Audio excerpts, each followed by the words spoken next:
Hello, everyone. Welcome, and thank you for joining MSAA's live webinar, Successful Travel with MS. During this presentation, Dr. Yolanda Wheeler will discuss tips and strategies to help you plan for travels with confidence. My name is Jahaira Rivera, and I'm the Director of Mission Delivery and Program Development for MSAA, and I'm honored to be your host for today's program. In case this is the first time you are joining one of our webinars, I would like to share some information about MSAA and review some housekeeping items. MSAA is a national nonprofit organization dedicated to improving lives today through vital services and support for the MS community. Our initiatives are designed to advance educational, wellness, and supportive resources. Our free programs and services include a national helpline, equipment and cooling distribution programs, educational programs, award-winning publications, shared management tools, peer-to-peer online forum, and more. For more information about our programs and services, please visit our website, mymsaa.org. And now just a couple of reminders. During tonight's program, you will have the opportunity to submit your questions by using the Q&A chat box. As time permits, questions will be addressed during the Q&A portion of tonight's webinar. Also, please know that the program is being recorded and will be available as an on-demand video on our MSAA's video library within the next couple of weeks. At the end of the program, we ask that you please complete a brief survey. Your feedback is extremely important, and it helps us develop future content and programs. A link to this survey will be included in the chat box. As a friendly reminder, this program is for educational and informational purposes only and does not constitute formal recommendations. Please speak with your doctor for specific questions or concerns.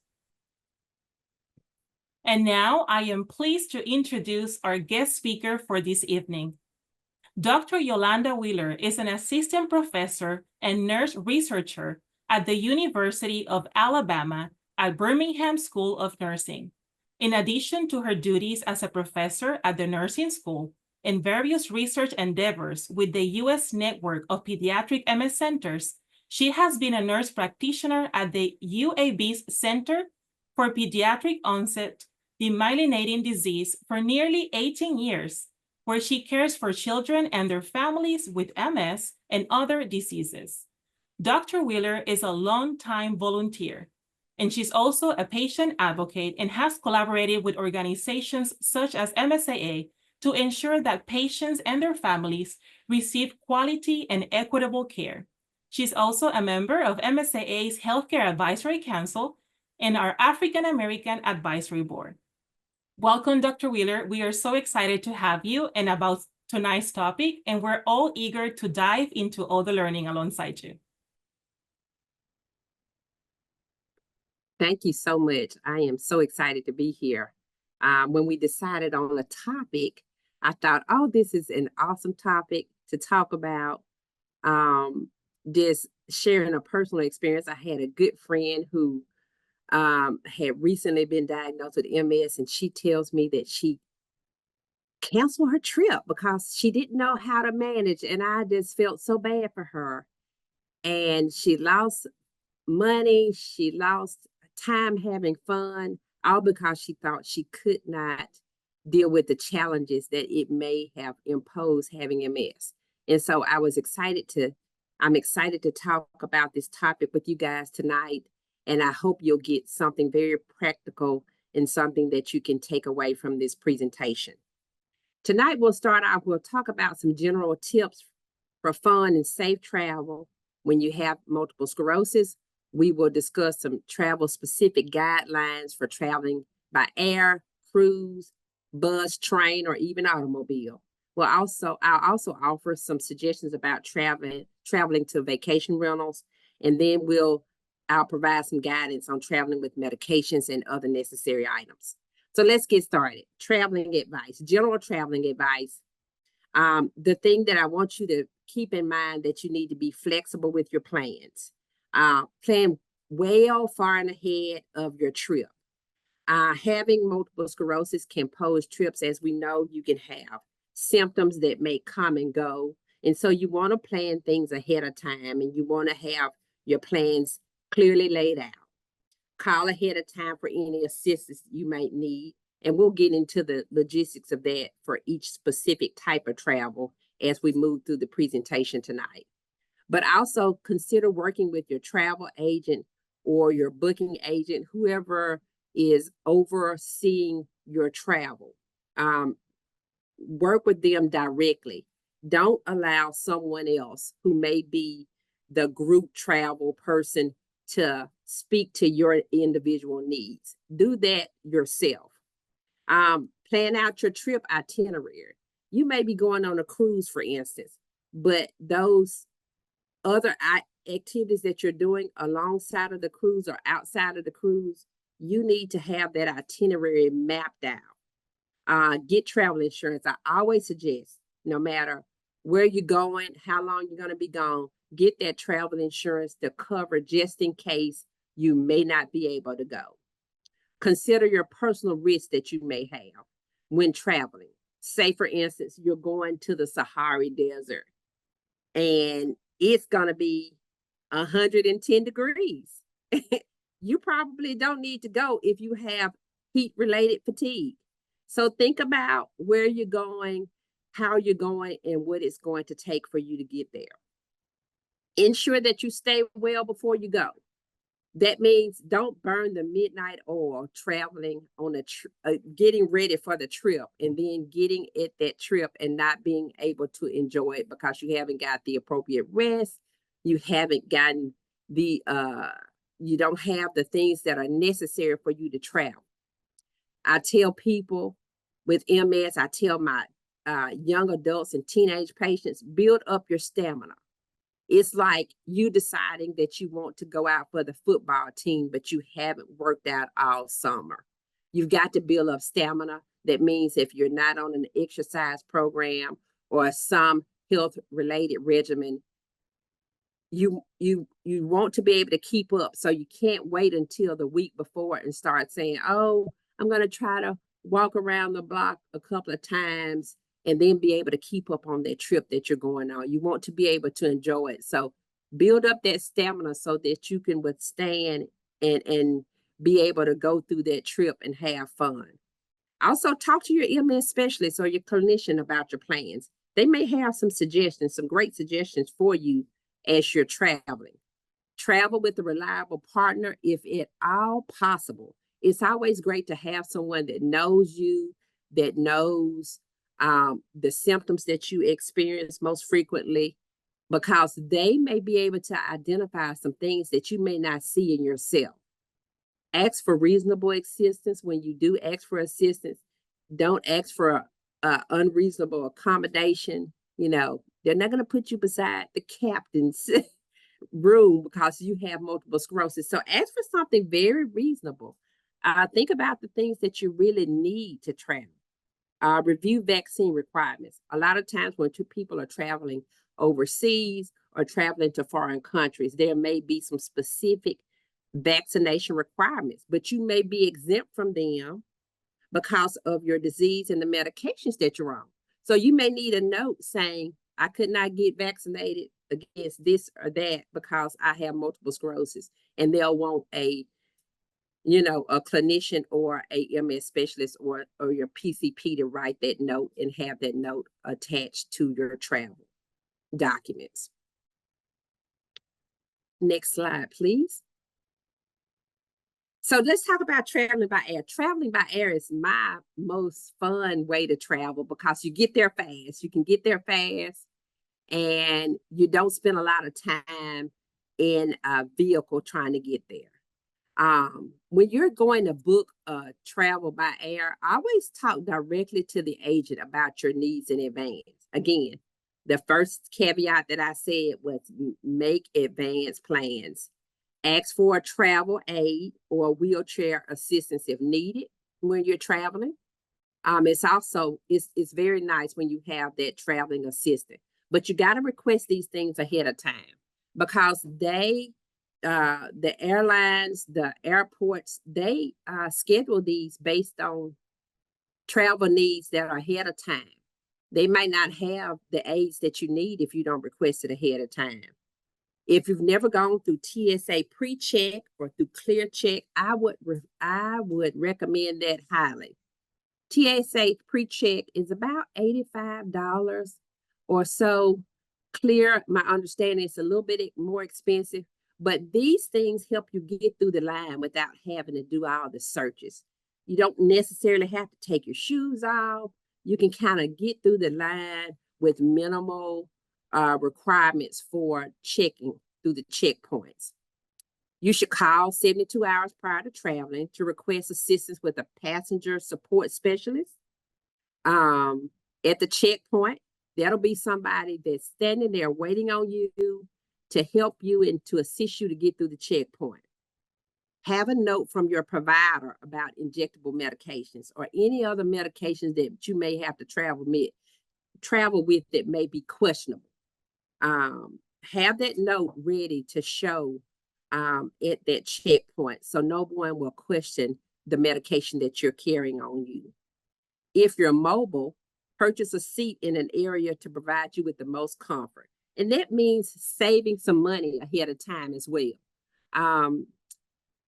They have now all these different types of seats, Comfort Plus, and it's for a few extra dollars. You're not going to break the bank, but it will give you the comfort that you may need if you're going to be on a long flight or if you're going to have to have multiple flight exchanges through or multiple legs of your trip through air. So consider doing those kind of purchases so that you'll be the most comfortable while you're on the flight. Next slide, please. This is another slide on traveling by air. If you're a mobile, request an aisle wheelchair on the plane. Now, what I will say about aisle wheelchairs, they're very narrow. They're very, I want to say they're only a foot, maybe a foot and a half wide. You may need to take your assistive device for transferring if you're wheelchair bound or you're immobile, from the waist down. You may need to take an assistive device such as sliding board. Talk to the travel agent ahead of time if you have any sensitivities, like you don't have feeling in your legs or you have spasms. You want them to be aware of what kind of issues you may be dealing with, because you want them to be careful if you don't have feeling in your legs. You want to be able to communicate that so that you don't get injured and you have a smooth trip as you're traveling. If you have bladder issues, you may ask for a seat near the bathroom. You may choose a seat near the bathroom or wear incontinence undergarments the day of the flight so that you don't have to get up during the flight. Do not book close connecting flights. If you have a 3 or 4 legs to your flight, you don't want to book them so close together where you cannot get on one plane to the other without missing your flight. Always leave a couple of hours in between your connecting flights so that you're able to, if you have to use the bathroom, if you have to gather your thoughts, you have to just get yourself together. If you have to have a snack in between flights, don't have those connecting flights so close where you cannot make it. If you're traveling with your own personal device, ask for it after each leg of the flight. It is your right to ask for your wheelchair, your personal wheelchair in between each flight. And I know you're thinking, why would I do that? If I'm using the wheelchair that belongs to the airport, well, you want to make sure, number one, that your personal device has not been damaged in any way. You want to lay eyes on that personal wheelchair. It is your right. You may get someone that tells you that, oh, we can't get it for you. They can get that wheelchair for you. You can ask for your flight. When checking your mobility device in, attach something written on a laminated card that tells them how to store it and how to set it up. Say, for instance, you are on you're going from, and I stay in Birmingham, Alabama, and I'm traveling to California.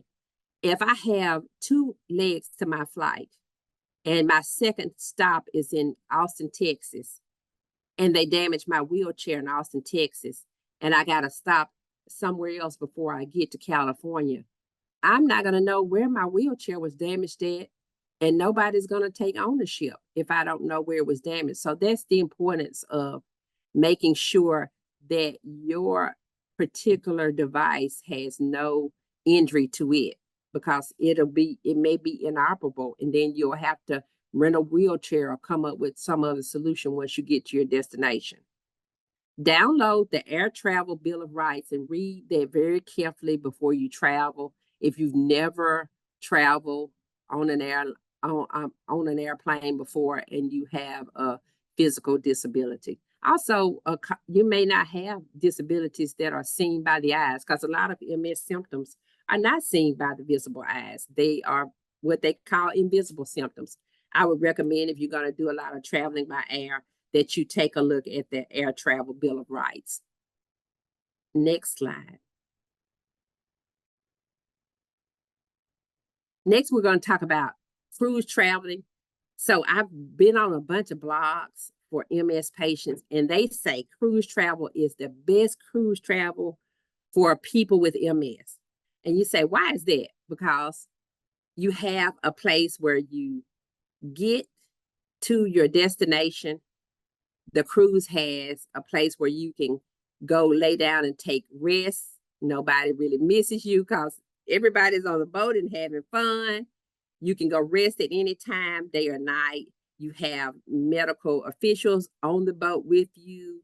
They have handy, accessible cabins that are there and accessible to you. You have all this accessibility. So they say from the blogs that cruise travel is the best travel for patients with multiple sclerosis.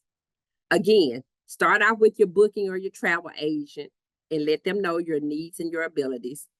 Request the accommodations for that room, that accessible room, if you need a handicap accessible room, because it is first come, first serve. Request accommodations. Say you're going to stay at a hotel the night before. Request those accommodations for your hotel, and request those accommodations to get you from that hotel to your docking port, so that all that is laid out ahead of time. Discuss also the use of your personal devices that you may need, and make sure that the room has proper fitting. Some of the doors in the on a cruise ship are very narrow, but for those rooms that are handicap accessible, they're a little bit larger. So make sure, if you need it because of devices that you're using, whether it's a mobilized wheelchair or a manual wheelchair, that you request those things so you have the wide doors for the rooms. Also make sure that they have the equipment in there, such as handrails and other things that you may need. Consider renting equipment. And I'll share with you a personal experience very briefly. I had a knee replacement last year. My husband and I had already scheduled a cruise, and I decided not to take my rollator. At the time that I went on the cruise, I was on a rollator, and I decided not to take my rollator. And you say, well, why would you do that? I had the opportunity. I called ahead of time, found out that all of the cruise ports have contracts with DME supply groups, and I was able to rent a actual rollator when I got to the cruise port. It was awesome. They had it waiting for me. I used it the whole entire trip. It had a little insurance associated with it, so that, again, that was an additional cost that I needed to consider. And I left it when I left. I didn't have to worry about my own personal equipment getting damaged. So if at all possible, check into those kind of things as well. Again, pay for extra money for that cruise insurance or that travel insurance. So just in case you're not able to go or something happens, it will cover those those costs that you may accrue. Choose excursions, and that's the one thing about cruise ship. It's a lot of excursions. Choose those excursions early and book those handicap accessible tours, or for those that have fatigue or heat related fatigue, book those excursions that you know are going to keep your body cool and you're not going to be in crisis mode when you're on a trip. Next slide. So bus travel. Bus travel, again, consider your booking agent that you're booking with, whether it's a local bus, if it's a charter bus. Think about your needs that are associated with boarding and deboarding the bus. Think about any assistance you may need with your luggage and stowing or in retrieving your personal assistive devices if you're have wheelchair needs or other needs, such as helping with or assistance with getting onto the bus and getting off of the bus. But talk to that booking agent when you book your trip, before you book your trip. Talk to them and tell them what your needs are, so everybody's on the same page and everybody is clear about what your needs are. Next slide. Plans for going on a road trip. So road trips can be challenging for individuals with MS because you're in a car most of the time for some hours. I say if you're booking a trip that's 12 hours long, you may want to decide to start off one day, ride in a car for 6 hours, get some good sleep, and then continue your trip the next morning after you've had some rest. Think about any ongoing symptoms that may be impacted by you traveling in a car for long periods of time. Ensure that you have handicap appropriate permits. And I bring this up because I was reading some literature and I didn't realize this, that when you travel, if you have a placard versus a actual license plate, the rules are different. Every state honors other states' license plates, but they don't necessarily honor those temporary placards that you hang on your front mirror. And I did not realize this. So if you're traveling 3 states over, you might want to check with the DMV of that state to make sure that they honor your handicap permits that are actually placards and are kind of temporary.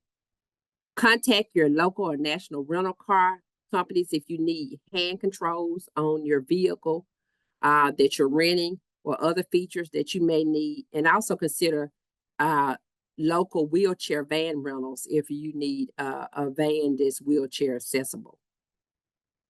So those are just some things to think about on your road trip. Next slide, please. If you're traveling by plane, again, make reservations for an accessible space. A lot of trains, if you've ever been on a train, their seats are much larger. To me, they're more comfortable. They have more leg room. But say you need to take your mobility wheelchair, or you need to take a wheelchair along your trip. Find out what kind of accessible space they have on that train. Discuss the guidelines that they may have that will accommodate different types of devices that you may have. Discuss, again, boarding, detraining, and layover procedures that may take place when it comes to a train. Because oftentimes trains will stop and have various stops. And if your stop is temporary, that's not that big of a deal. But say they have a stop where you're there for a couple of hours or an hour, and you want to know what the process is for detraining and layover procedures when you're traveling by train. So ask those questions when you're calling and making your reservations. Next slide, please. Vacation rentals. So vacation rentals are an interesting and new and upcoming thing for a lot of families. You want to reach out to Airbnb or VRBO and ask about their accessible rental properties. You also want to speak to the renters before your final booking to ensure that they have the things that you need, whether it's be handrails, wide doors and entryways, elevator access. You go to a Airbnb or a vacation rental that's a 2-story property and you don't have access to the second floor, that may or may not put you at a disadvantage, but you won't know that until you ask. Some people may be comfortable with staying on the first floor of Airbnb or a vacation rental facility or property. But if it's something that you need to inquire about, then you need to ask about it before you actually book and make that final booking choice. Again, obtain travel insurance. I cannot stress that because that will ensure that you don't lose money when you're trying to book successful travel. Next slide. Traveling with medication. So, a lot of MS patients are on various medications. Some of you all take narcotics for pain or controlled substances. And you want to make sure you have written clearance from your, whether it be your MS clinician, whether it be your PCP, somebody that is authorizing you the use of medications that you're traveling with. Also make sure that you take enough medications, extra medications, but also make sure when you're traveling, especially if you're traveling by air or you're in a position where someone else is dealing with your luggage, such as a cruise. You want to always have your medication on hand with you. You want it to be a carry-on item. You don't want your luggage to be delayed and it's time for your dose of medication and you don't have it. Or you don't want your bags to get lost and you're like, oh my gosh, I don't have my medicine because it was in the bag. So make sure you have your medicine, your medications, any kind of medications you're taking on you at all times. Consider if you're going to do injectables, consider you have some insulated bags to keep your medication below high levels. If it's you're traveling, you may be going to places where it's extremely hot and you want to have that medication cool down, and you can always put it at room temperature once you get to your destination. Next slide. Other items to take. So think about transfer equipment, just like I said before. If you have things that you need to help accommodate you getting it from one area to another, if you have a pad that you use for transfer or a board, you may want to take that with you. Also consider portable handrails. If you have beds that are higher than yours at home, you might want to use those portable handrails to take with you. They have all types of different equipment out nowadays. You can find anything on Amazon, can't you? Again, take extra medication. You don't want to get to a place and you're out of your medication. If you need to speak to the pharmacist before you leave and say, hey, I'm going on a trip, I'll be gone for X number of days, and I'm almost out of my meds, is there something that can be done? They can always make a phone call to your care provider and figure out about medication. Take a copy of your contact information, your emergency contact information. Also consider taking like those things like incontinence pads or garments that you may need. Take a list of your itinerary so that they know where you are traveling to if you were to get an emergency. Also consider getting a medical bracelet that identifies you as having multiple sclerosis. And other things would include like cooling vests and cooling packs to keep your body cool and to lower your temperature. Next slide. Close to travel time. Again, I can't emphasize getting plenty of rest. You don't want to burn the midnight oil and be up 20 hours before your trip. And then you get on your trip and you're so exhausted and fatigued, you can barely hold your eyes open. You want to be able to enjoy that trip. So you need to get plenty of rest. Start taking your vitamins, start thinking about getting your stamina again built up so that you can enjoy that trip. Write out a packing plan. And what I tell people that I know are traveling, consider the things you need versus the things you want. I'm a bad packer. I'll take 20 items and I only use 5. Well, think about how much um, energy you expend on packing all that stuff and taking all that stuff with you that you're really not going to use. Just consider taking the things that you need versus the things that you want when you're packing and making that packing list. Think about all the things that could happen. What happens if I'm in a relapse?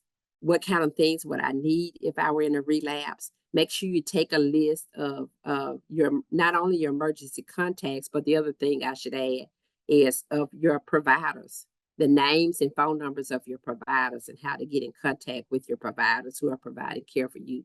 Because it may be something simple as having a conversation between one provider to another where you are.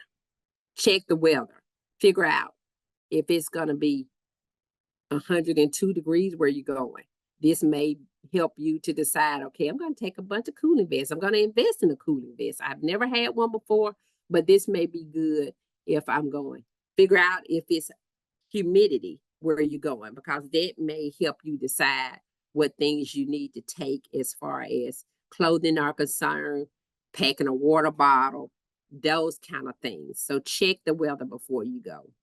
Consider discussing your plans with your travel buddy. And a travel buddy can be so important when you have something like multiple sclerosis, because that travel buddy is that person that doesn't rush you, that's understanding, that understands what you're going through. You want to take someone with you like that if at all possible, but also sit down with them and discuss the plans for when you travel. And they may be that person that says to you, I think you probably need to go rest because you're looking like you're about to pass out, and they can recognize it before it even happens. And so discussing your plans with the travel buddy would be a great option when you're getting close to traveling and you're near your time to travel. Next slide. And lastly, reporting discrimination. It is so important that your rights are not violated when you're traveling. It's so very important. When you're traveling by air, you can file a complaint if you ever think your rights are being violated. You can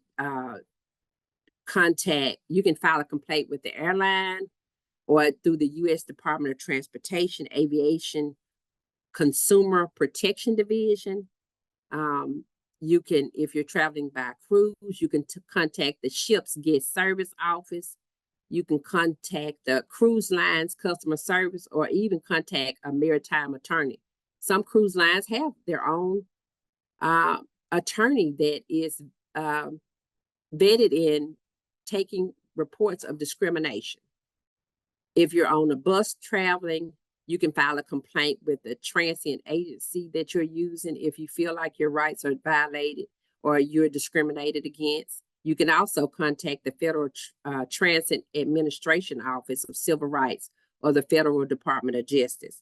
And then if you're traveling by train, you can contact the ADA coordinator or call Amtrak's customer relations or file a complaint with the Federal Railroad Administration's Office of Civil Rights. I hope that you don't ever travel and have discrimination, but we know that it does happen. And filing a complaint means we're making people aware that we realize that you all should not have your rights violated because you have a disability.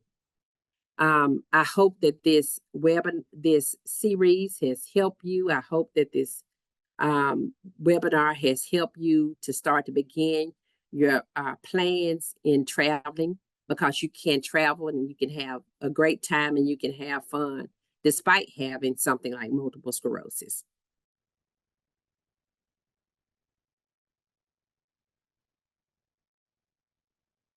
Thank you so much, Dr. Wheeler, for such an informative presentation. We truly appreciate all the information and tips that you share with us about traveling with MS. Now we have some time to go over some questions from the audience, and we're going to start with this one. How can I feel comfortable traveling with MS if it causes me so much stress? So the big thing, I think, is, again, can't emphasize the fact of planning ahead of time. Putting someone in that you're going to travel with to help you sort out all the details. Because I think that's the biggest challenge. You're thinking about 50,000 things. You're thinking about what to pack, what to wear, where I'm going. And if you have somebody that can help you sort out the details of travel, again, depending on how or what mode of travel you're going to be using, contact those travel agents. Sit down with that travel agent and have a conversation before you even decide where you're going, about your needs and your abilities, but not your disabilities. But talk to them about your abilities. What can you do? What do you want to do? And figure out a realistic plan for travel. Traveling can be overwhelming even when you don't have something like MS. But I think you just need to talk your steps out with you about traveling and what you want to do, and figure out who that person is, whether that's a loved one, a friend, or whomever. Even talking to your healthcare provider. I advise all MS patients to sit down and have a conversation with their healthcare provider about their potential travel in the future, so a plan can be devised. That's great advice. Thank you so much. Our next question is, how do you find out about supportive services they have at the destinations we're going to? So that's an interesting question. I would start out by, if you're going to a destination resort, calling that resort ahead of time. Again, reaching out, if you've hired a travel agent, reaching out to that travel agent and asking those important questions. What kind of services do they offer for individuals with disabilities?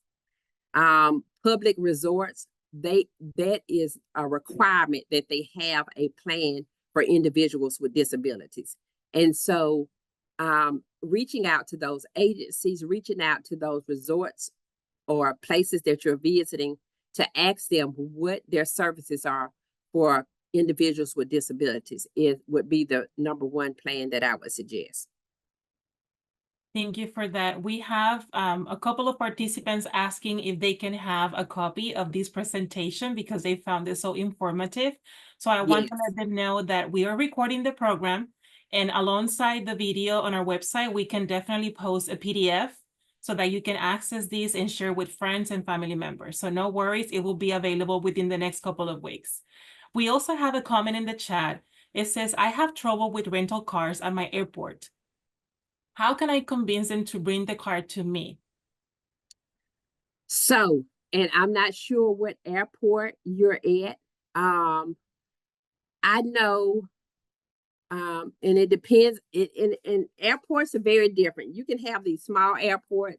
You can have gigantic airports. I always get frightened when I have to go through Atlanta Hartselle Airport. It just unnerves me.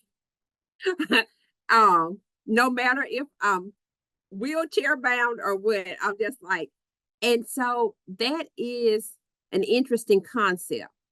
I would start off with the airport itself and ask if there's someone that can assist you to go to the airport. I'm wondering if the airport is adjacent to, because sometimes the car rental places are off site from the airport. Also contact the car rental place because it may be feasible for them to have a driver to bring you. You know, the same situation that you have when you're renting a car after you've had an accident or your car's in the shop, and they will transport you to your job while your car is being worked on. So in my mind, I don't see any difference. But I would contact the car rental agency and also contact the airport to see who can provide the best services for you, because they don't really get the understanding that, you know, it may be difficult for you to get to the airport for your rental. Thank you for that. So definitely doing some research, calling in advance to make sure that you have all the details available. And like you said, Yes. it depends on the airport. Yes. So our next question is, how can I combat fatigue when I'm traveling? So, and I love talking about fatigue. Fatigue is a silent symptom that, you know, you can have on a bathing suit and look like $1,000,000 but feel crappy on the inside. I would say fatigue can be combated by getting adequate rest before you travel, not getting overexerted. Like again, packing too much stuff, and then you got to lug around a large amount of luggage. Getting adequate sleep before you travel. Those things like not getting overheated. The fatigue is so challenging. I would have a conversation with your MS specialist about how you can combat your fatigue before traveling. But those things are rest, sleep, again, building up the stamina to travel. And sometimes those things may or may not help, but those things may help you to get through traveling. Don't, don't do, if you can break up the legs of travel, don't do it all in one day if at all possible. Like I said, if you're going on a road trip and you know you got to travel 12 hours, you don't want to try to do that whole 12 hours in one day. I would really have a conversation with your primary care doctor, your MS specialist about how to combat your fatigue. Consider fatigue medication. But yes, I would have a conversation with your MS specialist about fatigue and traveling, because that can be very difficult and very challenging for individuals. Thank you for that. For participants who are traveling, for example, this one says can you take your own scooter or walking device when flying? And if so, how does that work? And I'm assuming the question is, do they need to check it in as a luggage, or they can carry that for them until they board the plane? How does that work? So if you are mobile,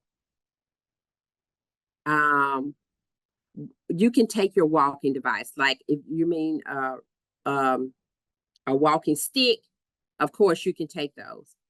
A rollator or something of that nature depends on how big your plane is. The larger the plane, the bigger the middle aisle. The smaller planes usually cannot accommodate your own motor device. And so you have to have them basically put you in what I call a wheelchair accessible wheelchair once you get to the door. And then once you get to the door, what they'll do is take your device and put it up under the plane. Again, like I said earlier, you need to have instructions on your device. I would get a laminated instructions and hang it on your device with a tag that tells them exactly how to fold your wheelchair up, how to store your wheelchair, because what you don't want to happen is your wheelchair to be damaged in flight. And if they don't do it properly, they don't store it properly, it may be damaged. But if at all, most of the large planes have an aisle seat that is handicap accessible. But again, That will call for you calling and making your reservation and telling them the things that you need. That's great advice, Dr. Wheeler. Thank you so much. Our next question says, I'm traveling solo. How can I feel more confident about traveling? So traveling solo means, and if depending on your mode of travel, but letting people be aware of your experiences. And I mean, no, the simple things like if you're traveling by air, for instance, and you're traveling alone, letting that airline stewardess that's on that plane that's attending, or the airline attendant, know, okay, I have MS. Um, you know, what symptoms you may be experiencing while you're in the air, those type of things. I would suggest if you're traveling by yourself that you have, again, a list of your emergency contacts. Get your medical alert bracelet so people are aware in case you get in a crisis situation. Again, get that rest, get the things that get build up your stamina so you can endure your trip. But also make yourself safe by having on you your emergency contacts, those type of things. Thank you.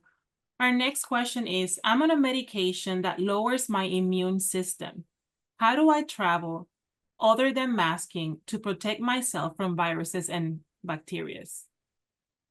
Um, my number one thing, and I've been a nurse for 27 years, wash your hands, wash your hands, wash your hands. Plenty of hand sanitizer, of course, masks. A lot of people are leery about vaccinations, but if at all, get vaccinated. If you're comfortable with vaccinations, get vaccinated. Vaccinated against COVID and flu and any other things you may come in contact with in close quarters when you're traveling. But masking is great, of course. Hand washing, a lot of things are transmitted by hands and touching. And that, just think about all the hands that touch a plane in one flight. And so build again, build up your immune system by doing vitamin C, vitamin D, zinc supplements, those type of things can help you with your immune system. Our next question is, I will be traveling from the US to Germany later this year. Do you have any advice for long flights? Again, I don't know what type of plane you're on. It's important to find out about the type of plane you're on, what size of the plane, how much leg room you're on. I mean, how much leg room you have in that plane. If at all, you can upgrade to a comfort seat so that you can relax and stretch out. It would be great.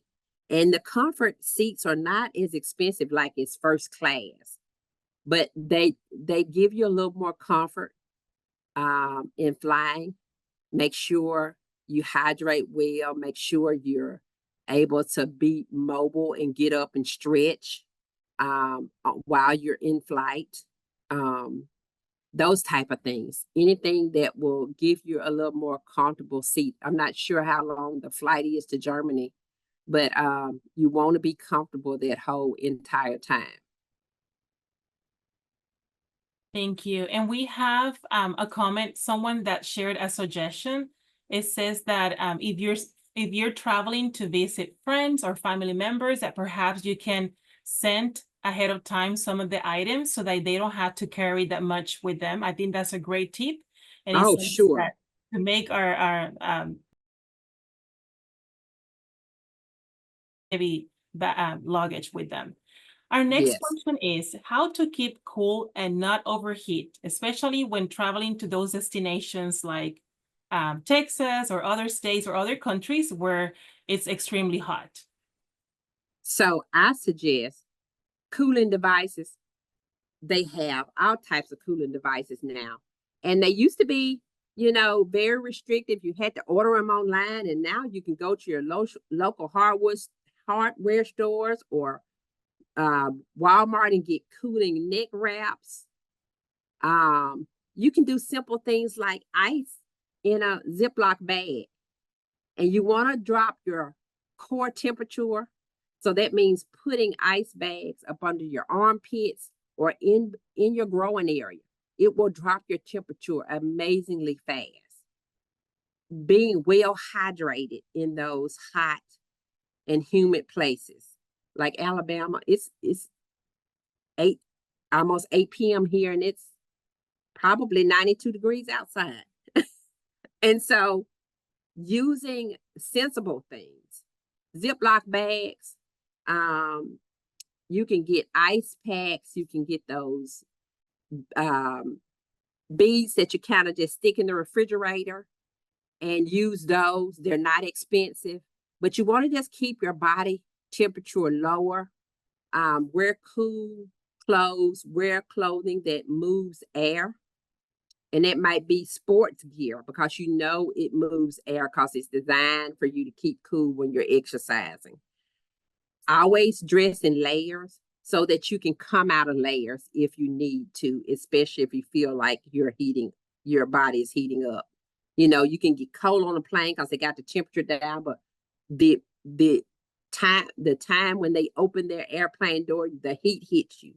So dress comfortably where you can shed out of items that you may not need once you get off the plane or once you get off of whatever mode of transportation you're on. Thank you so much, Dr. Wheeler, for taking the time to answer our questions.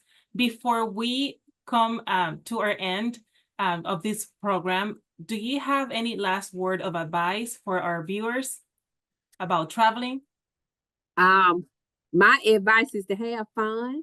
You just gotta have a plan and you gotta think it through. My motto is if you wait to the last minute, you're gonna spend a lot of money that you can use on souvenirs versus things that you hadn't processed and thought out. And so just take time and plan out your events. I think that everyone is capable of having fun and traveling if they just take the time to plan out their travel and just have an itinerary, have your agenda, and have the best time of your life. Thank you. Thank you, Dr. Wheeler, for your valuable insights on traveling with MS. I think your advice has really inspired confidence and excitement in planning trips with care. To our friends at home, remember, like she said, with good preparation and planning and conversations with your healthcare providers, traveling and exploring new places is absolutely possible. So embrace the journey ahead and happy travels. This concludes our webinar. On behalf of MSAA, we want to thank Dr. Wheeler for her support and dedication to the MS community. And to all of you at home, thank you so much for participating. Remember that this program was recorded and will be archived on our MSAA's website within the next couple of weeks. Please take a minute to complete the brief survey. Take care, happy travels, and have a wonderful evening. Bye-bye, everyone. Bye-bye.